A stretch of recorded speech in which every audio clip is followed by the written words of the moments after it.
Tu le sais, Ramadan rime avec le Coran. C'est durant le mois de Ramadan que le Coran a été révélé. Maintenant, la question c'est, qu'est-ce que veut dire Coran ? ولو أن ما في الأرض من شجرة أقلام والبحر يمده من بعده 7 أبحر ما نفدت كلمات الله إن الله عزيز حكيم. Salam alaikum wa rahmatullahi ta'ala wa barakatuhu, très chers frères et très chères sœurs.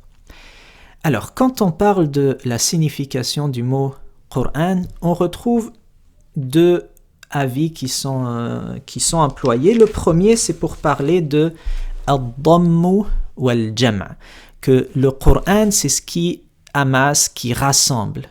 On peut le voir d'un point de vue, disons, superficiel. Il rassemble les lettres pour en faire des mots, pour en faire des ayats, pour en faire des chapitres et soar, pour en faire le Coran.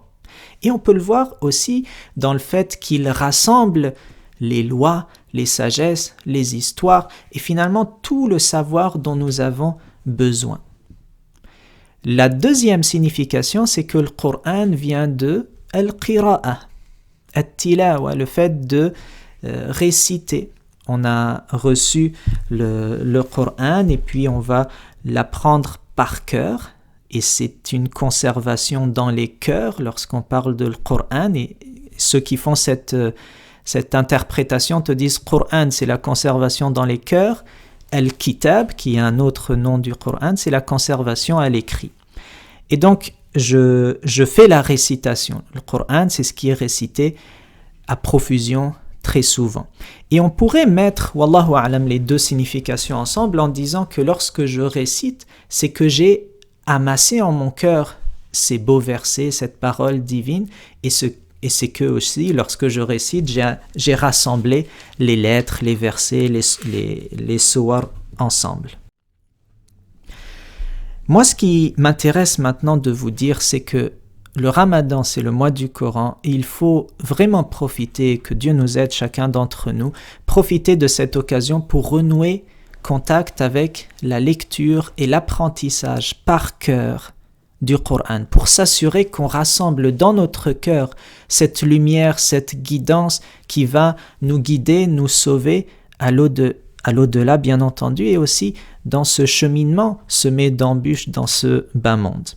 Et pour être pratico-pratique et concret, je vais vous partager un conseil en 7 étapes de Yahya al-Rawthani, hafidhahullah, pour apprendre le Coran par cœur.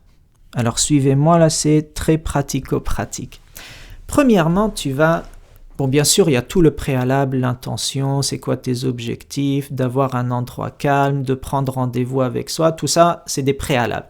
Maintenant que tu es prêt à apprendre par cœur, qu'est-ce que tu fais ? Premièrement, tu vas prendre le Coran et tu vas t'asseoir dans une posture bien droite. C'est la première chose. Assieds-toi bien droit, et pas courbé ou quoi. Et puis tu vas lever le Coran à hauteur de tes yeux et tu vas faire une première lecture visuelle, seulement avec tes yeux. Donc tu mets le focus là où tu veux apprendre, et là bien sûr ça dépend, chacun ses capacités, on va dire 1 ligne et demie ou quelques mots, chacun selon son début, mais tu te concentres sur ce que tu veux apprendre et tu l'observes attentivement et tu te donnes un temps de 3 secondes. Puis tu vas prendre une profonde inspiration et en expirant, tu lis le passage en étant très concentré, toujours très focus sur le passage que tu veux apprendre. Donc par exemple, le verset qu'on a lu hier par rapport au Siyam, là j'ai devant moi le verset 183 de Al-Baqarah, je lève à hauteur des yeux, je suis concentré, puis يا أيها الذين آمنوا كتب عليكم الصيام كما كتب على الذين من قبلكم. Ensuite, je pose le Coran et je récite de ce qui s'est imprimé dans mon cœur, dans ma mémoire. Donc je regarde plus le Coran, juste une lecture avec les yeux, une lecture à haute voix, avec une concentration totale, puis je récite avec moi-même. Ya ayyuhalladhina amanu kutiba alaykumus siyamu kama kutiba ala alladhina min qablikum. Une fois, 2 fois, 3 fois au moins, on peut monter à 5 fois, et c'est fini.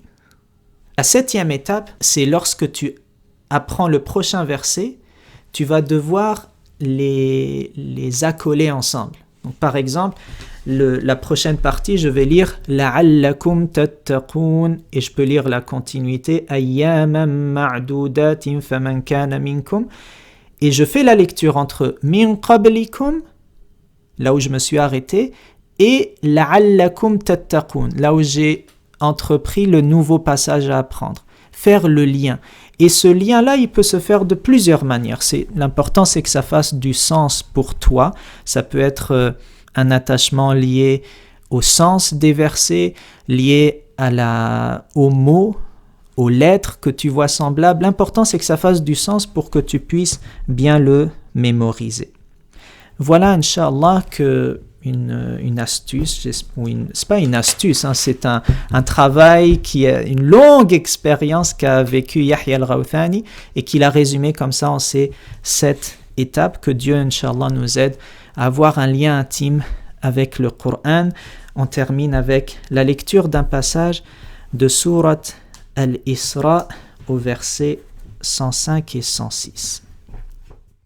Wa bil أنزلناه وبالحق نزل وما أرسلناك إلا مبشرا ونذيرا وقرآنا فرقناه لتقرأه على الناس على مكث ونزلناه تنزيلا صدق الله العظيم وبلغ رسوله الكريم.